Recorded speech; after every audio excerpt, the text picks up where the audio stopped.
At just 9 years old, he knocked on the door, crying, hoping to meet the man who gave him life.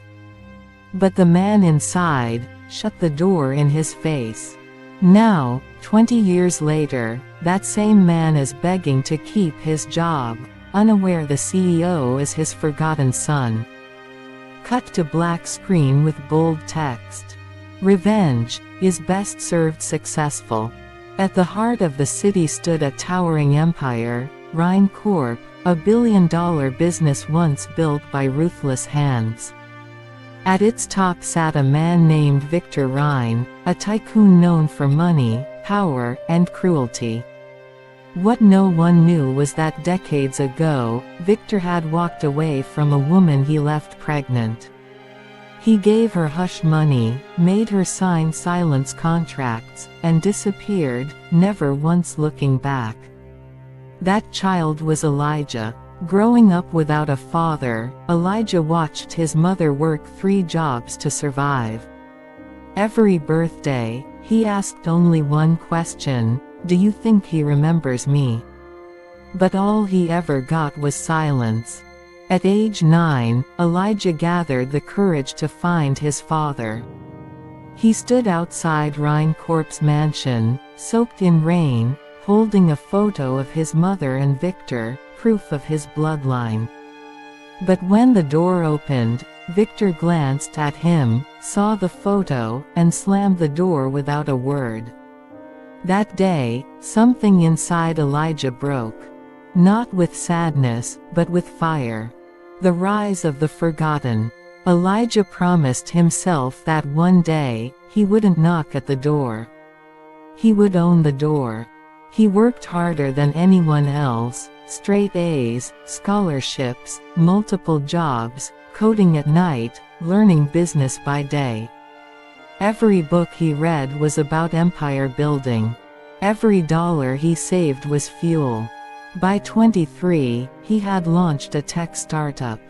By 26, he sold it for $20 million. By 30, he was silently acquiring companies, including the suppliers, partners, and eventually, the debt of Rhine Corp. Victor Rhine never noticed the quiet storm building beneath him. Elijah masked himself behind shell companies and silent partners, letting his lawyers do the bidding. And then came the moment he had waited decades for. The sweet sting of revenge.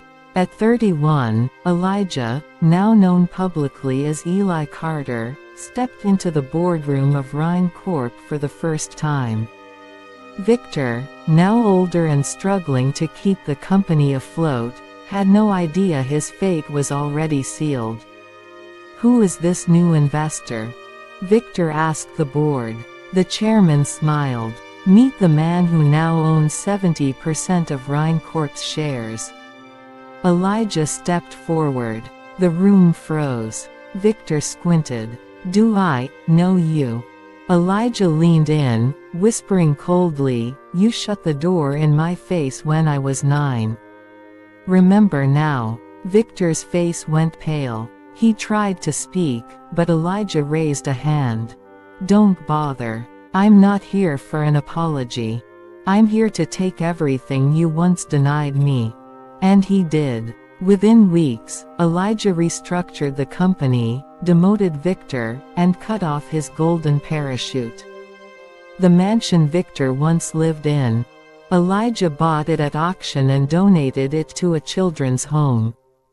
The room he was born in turned into a mentorship center for fatherless boys.